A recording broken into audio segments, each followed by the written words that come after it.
Someone could have saved him. That is the detail that stays with you long after the credits roll. Not the death itself, as brutal and sudden and unfair as it is, but the revelation that comes later. That someone was standing close enough to intervene, close enough to stop it, and made a deliberate, calculated choice to let it happen anyway. We are going to talk about Gustave tonight. All of him, where he came from, what he built, who he loved, and what his story actually means once the game pulls back the curtain on what the world he lived in really was.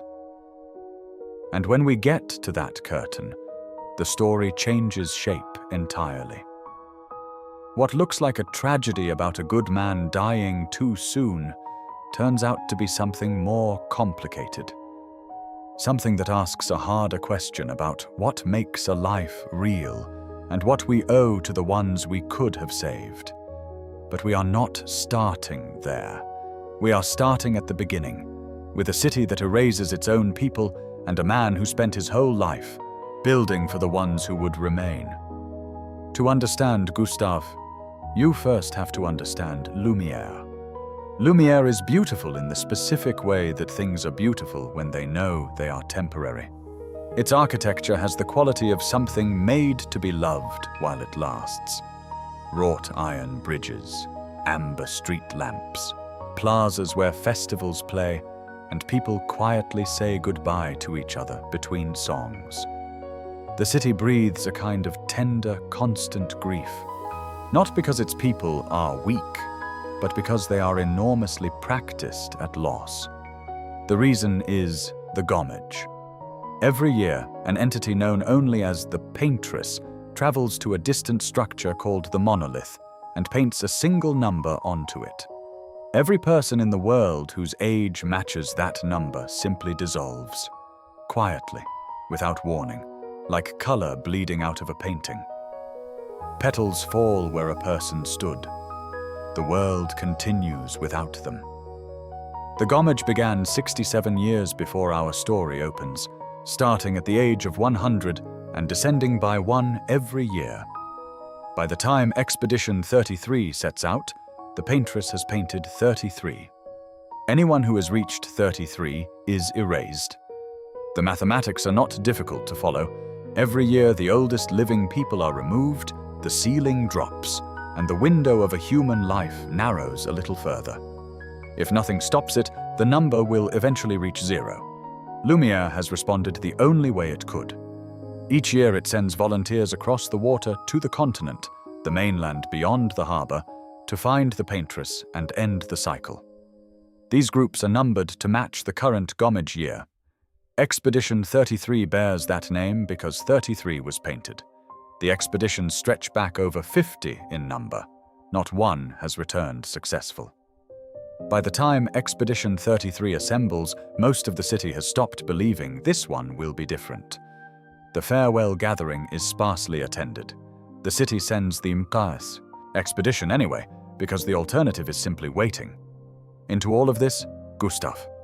32 years old, 1 year remaining before the number reaches him too. He has a sword, a gun, a prosthetic arm made of metal and electricity, and an expression that suggests he has thought about the odds and decided to stop thinking about the odds. He has somewhere to be first, though. There is a woman named Sophie, and today is her last day. Sophie is 33. She and Gustave were in a relationship once, ended 4 years before the story begins over a disagreement that goes to the heart of what life under the gommage costs people. They could not agree on children. Whether it was right to bring a new life into a world where that life would one day dissolve on a day someone else chose for them. Sophie could not do it. She is overheard early in the prologue explaining this to a friend. She frames it as not being selfish enough to bring others into their world. For Gustave, a man who has spent his adult life building things for a future he will not personally see, this particular grief cut in a specific direction. He understood her. He also quietly could not let it go. 4 years of distance passed between them. And then the number became 33, and he came to find her. The game is restrained about exactly what passes between them. The official record notes only that they acknowledged their feelings before her passing, which is both modest and exactly right. When the paintress comes at sundown and Sophie dissolves into light over the harbor, Gustave is standing beside where she was. He does not collapse. He is not that kind of man. But something in him shifts quietly and permanently. By morning, when the expedition ships are loading, it has resolved into a decision. He will go, not because he believes he will succeed where 32 previous expeditions did not, because the only thing left that means anything to him is the idea that the children who remain should not have to do what he just did. Before crossing the water with Gustave, it is worth understanding who he actually is, because what the game gives you in the prologue is a portrait of a man defined not by heroism in the dramatic sense, but by the unglamorous, essential, persistent act of building things that other people need. He has spent his adult life as an engineer of practical, invisible value. Aquafarm 3 is among his contributions, a large-scale agricultural project developed alongside Maelle and Sophie that secured reliable food for neighborhoods struggling under the Gommage's shrinking population. He also worked on reinforcing Lumière's shield dome, the barrier that keeps the city standing. These are not projects that earn monuments.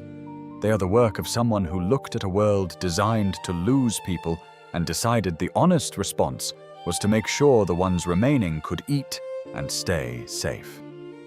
He co-developed the Lumière converter with his research partner Loon, and this matters more than almost anything else in the story.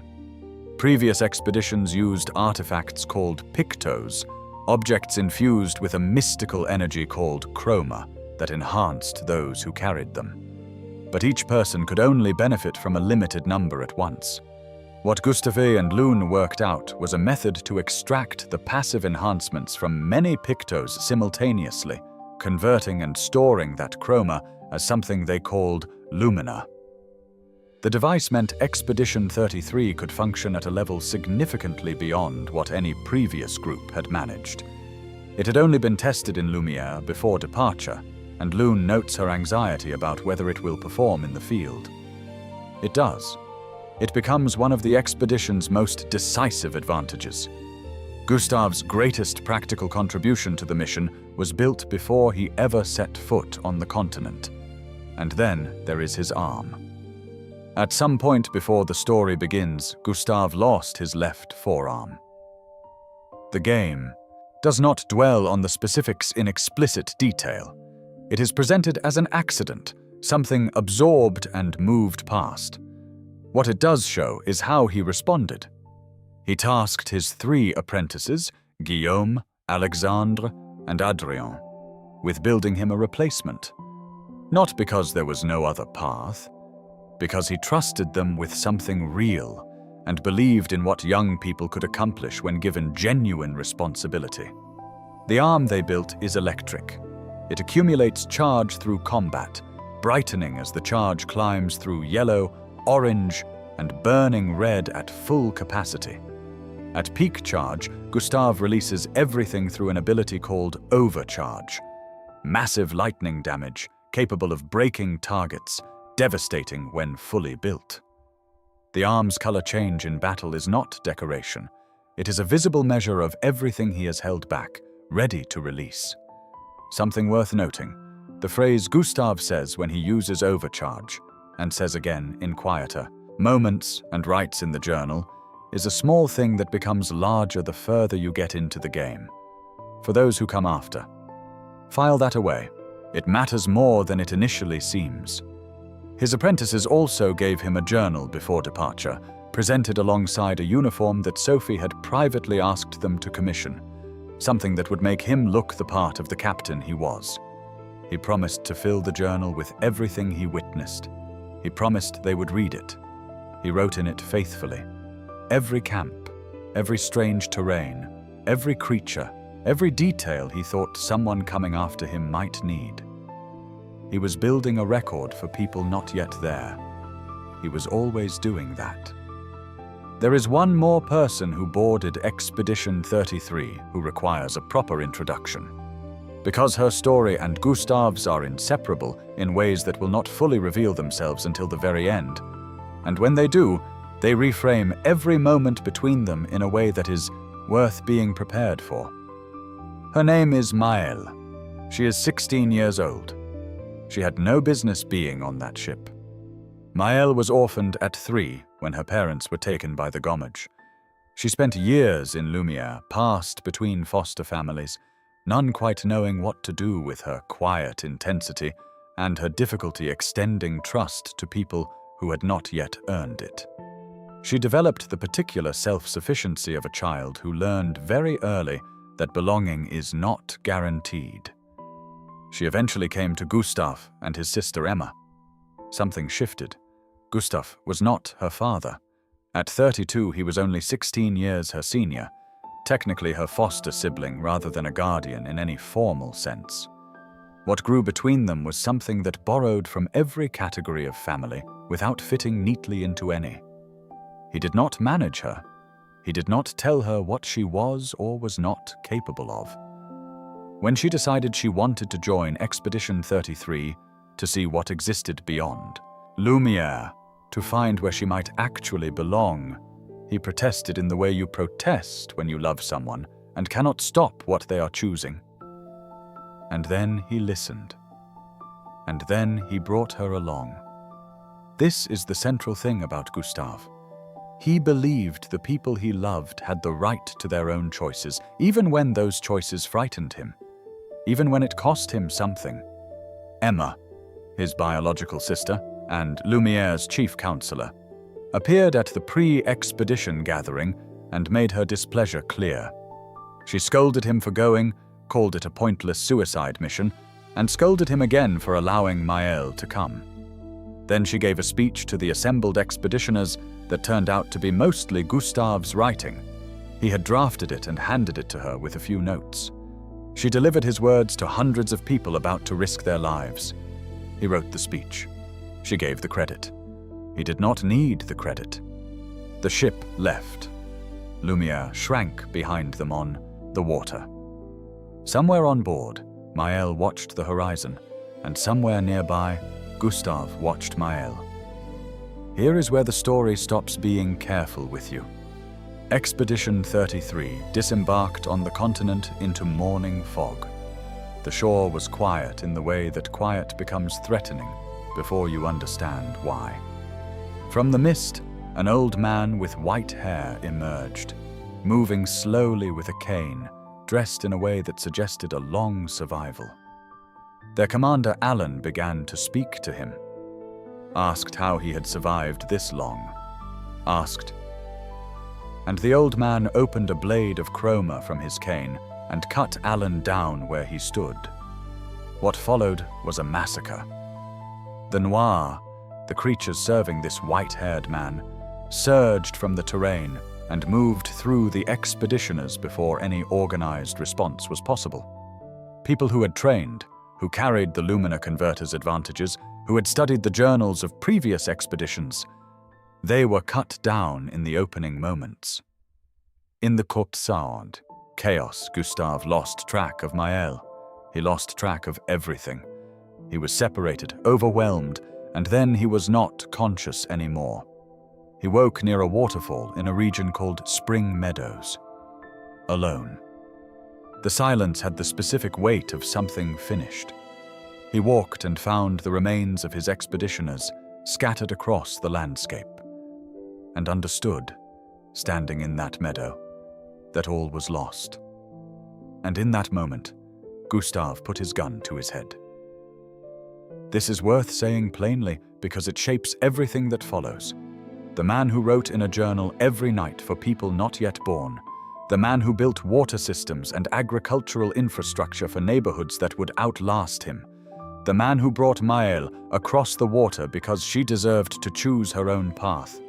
That man stood alone in a field and reached for an ending. Lune stopped him. She appeared from the undergrowth, still functioning, looked at what he was doing, and told him in plain terms that the art mission did not end because the opening was catastrophic. That when one falls, they continue. Not if. When. He lowered the gun.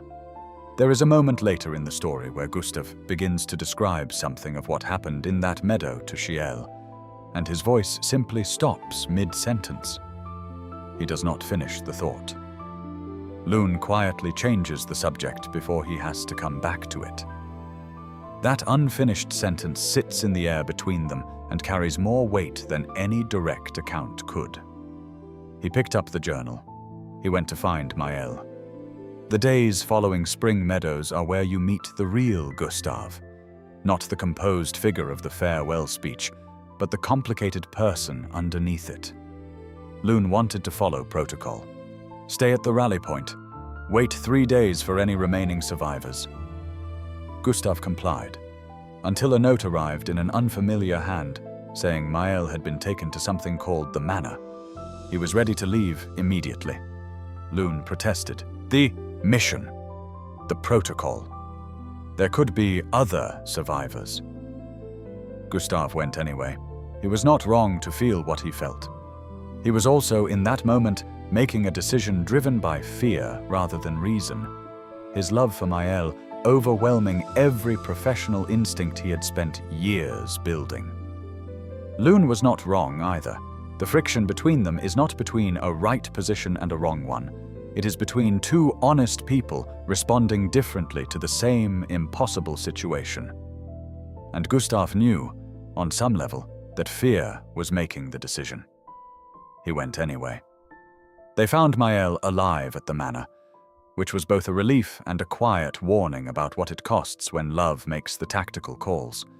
Maelle joined them not long after, found in the arena at the Gestrel village under circumstances that began with weapons raised and ended with something close to recognition and relief.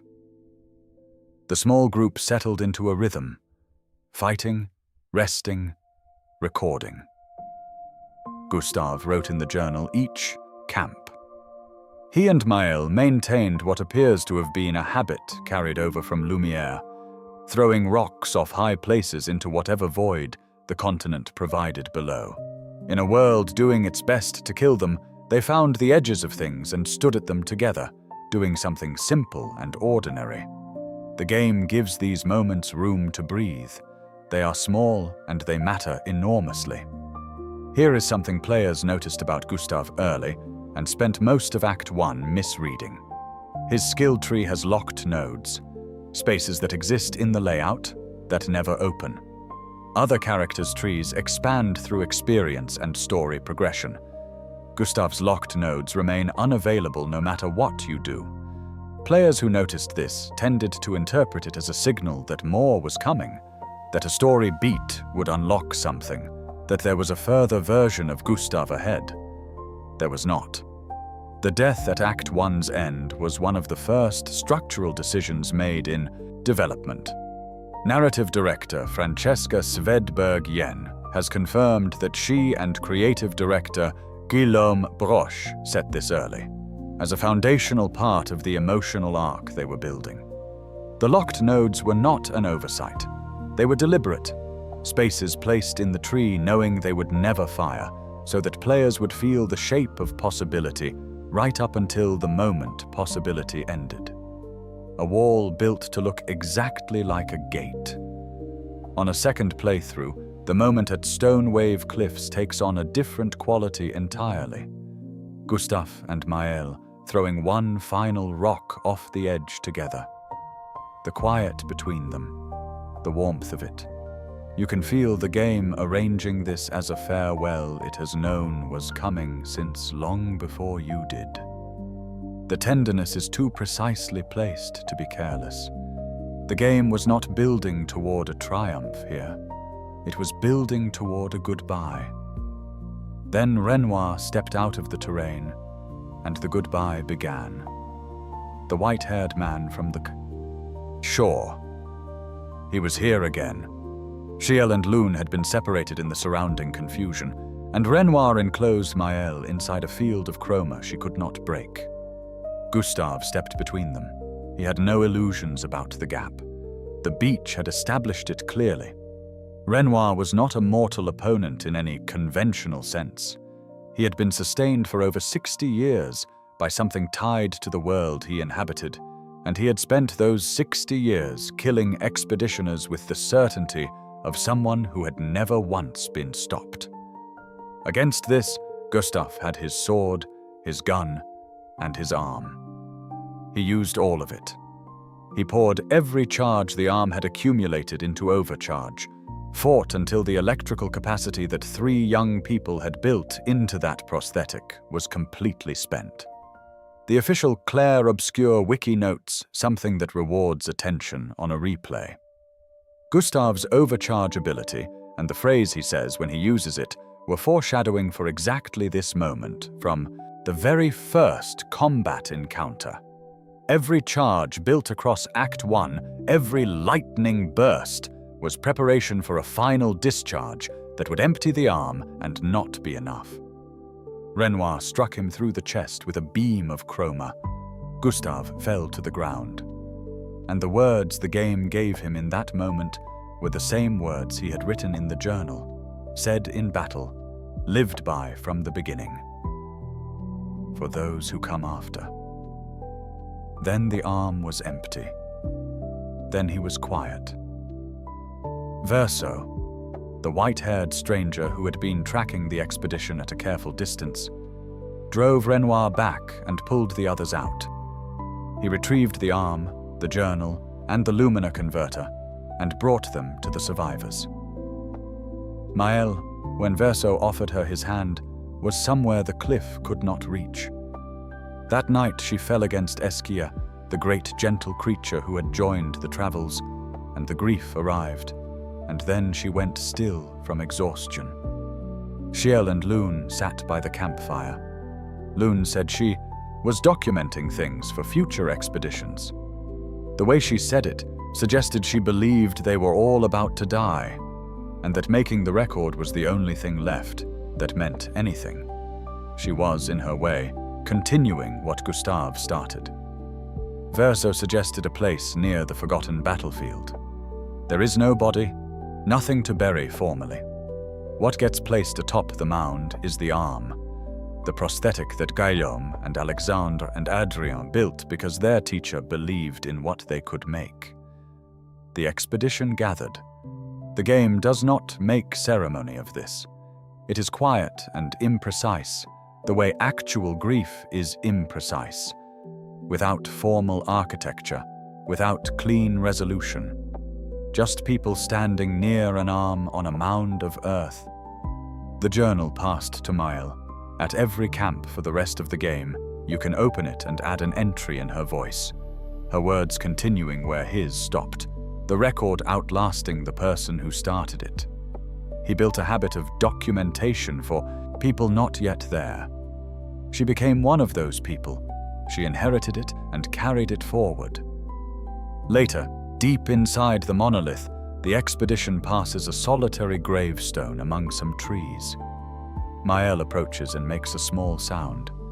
Just a quiet, held "oh." Not a speech, not a breakdown. Just that one breath of recognition that grief produces when it finds something it was not entirely prepared for, even though it knew it was there. The game does not linger. It lets the "oh" sit and then moves on, which is somehow exactly right. And here is where the story opens into something fundamentally different from everything you understood it to be. Lumière is not real, not in the way you assumed. Specifically, Lumière, the continent, the gommage, the 67 years of expeditions, the festivals and the Shield Dome, and Aquafarm 3, and Sophie's warmth, and Emma's authority. All of it exists inside a painting. A literal canvas created in childhood by a young man named Verso, Descendre, the son of a family of painters from early 20th century France who possessed the genuine ability to create entire worlds within canvases and inhabit them. When Verso Descendre died in a house fire, killed when a rival faction burned the family's home, a fragment of his soul remained inside the canvas he had made, sustaining it from within. His mother, Aline, was destroyed by grief. She entered her dead son's canvas. She stayed. She became the paintress. Now here is the part that reframes the gommage entirely. The countdown she painted on the monolith each year was not sadism toward the people inside the canvas. Based on what the final act reveals, the gommage appears to have been the consequence of Aline's husband, Renoir Descendre, working from outside the painting to erase pieces of the canvas in order to break his wife's grip on it and pull her back to the real world. What manifested inside the painting as the yearly dissolution of neighbors and friends was, in this reading, the canvas deteriorating under the pressure of a grieving family's conflict, the world shrinking inward as the man outside tried to destroy it, and the woman inside tried to sustain it. The people of Lumière had no possible way to see this from inside the frame. They experienced Renoir's erasure without any context for what was actually happening above them. It is worth flagging that the game presents this through revelation and inference rather than explicit statement. Some of the connective tissue here is assembled by the player from what the final act discloses. What the game does state directly is that the curator, revealed to be the real Renoir Descendre, is the one who ultimately erases the population of Lumière after the expedition's protection of Aline is gone. The fuller picture of what caused the gommage over 67 years is left for the player to piece together, which means this interpretation, while strongly supported by the evidence the game provides, carries that caveat. Gustave was, in the language of this revelation, a painted person, not someone from the real world, but a figure the canvas had produced over its decades of existence, one of the many inhabitants that the painted world accumulated as it grew. He had his own complete history, his own losses and loves and convictions. The question the game raises and does not resolve cleanly is whether being painted makes him less real. Everything the story shows suggests the answer is no.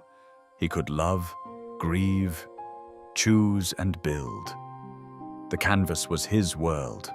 The things he built in it mattered to the people inside it who depended on them. And now, the part that changes everything. Maelle, the 16-year-old girl Gustave loved most and died protecting, was not painted at all. Maelle was Alicia Descendre, the youngest daughter of the real family. She had entered the canvas with the intention of helping her father break the stalemate with her mother. But Aline's power inside the canvas was overwhelming, and Alicia was reborn into it without her memories, essentially repainted as a new person who grew up in Lumière, knowing nothing of who she had been. She was passed between foster families. She eventually came to Gustave and Emma. She was raised, unknowingly, by a painted man who was not her biological family and was not real by the standards of the world outside the canvas. He loved her without reservation anyway. She became, at least in part, who she is because of him. The man who was not real, in the technical sense, loved her in a way that was real in every sense that matters. Late in the game, after identities have been reversed and the canvas made visible for what it is, Verso tells Maelle something. He was at Stone Wave Cliffs, close enough to intervene before Renoir killed Gustave. He chose not to. His reasoning: if Gustave had survived, Maelle would eventually have understood the full cost of what Verso was planning.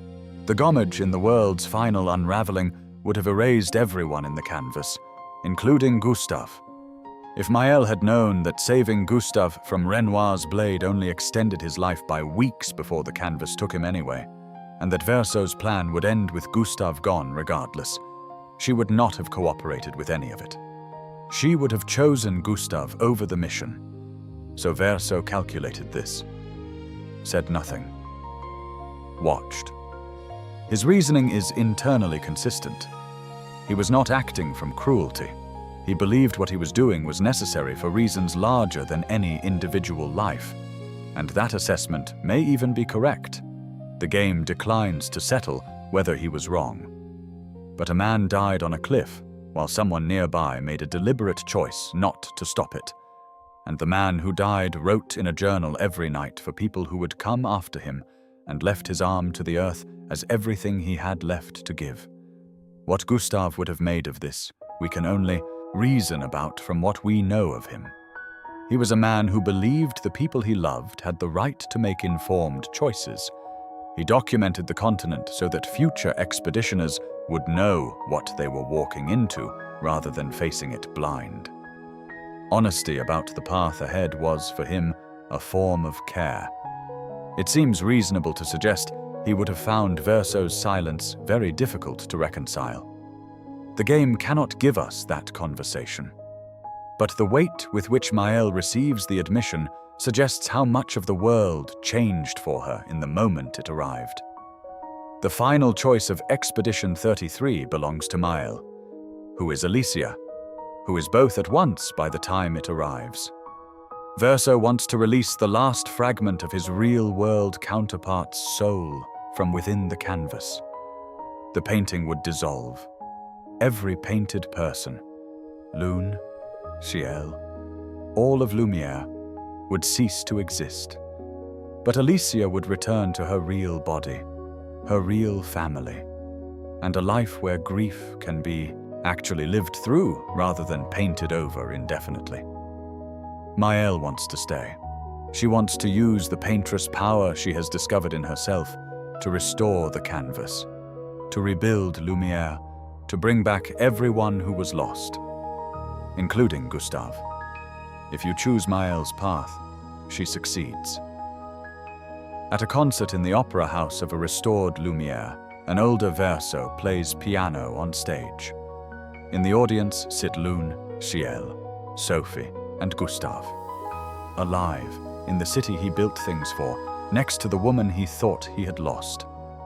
Based on what the epilogue shows, they appear to have rebuilt their relationship. The world he was made in has been given back to him by the girl he raised. But the camera finds Maelle's face and paint is bleeding through her skin, exactly as it bled through Aline's. The cycle that consumed her mother is beginning to repeat. Whether she becomes what she came to stop is a question the game leaves sitting in the audience of that opera house. If you choose Verso's path, the canvas dissolves. Gustave does not return, but in the real world, Alicia's family gathers at a grave, and at the scene's edge, briefly, there is a vision, the expedition together, waving. A farewell from people who lived inside a painting and were fully real to everyone who knew them. Neither ending resolves into comfort. Both say something true about grief. You can rebuild the world around the absence, or you can let it go, and both paths carry costs that do not disappear. What Gustave would have chosen, if he had known what the world was, understood what his own existence meant, is something the game leaves open. But given everything, the journal written for people not yet there, the arm given until it had nothing left, the speech written and handed to someone else to deliver, it is not difficult to imagine where he would have landed. He was always the one who believed the after was worth the cost of now. He built for it his entire life.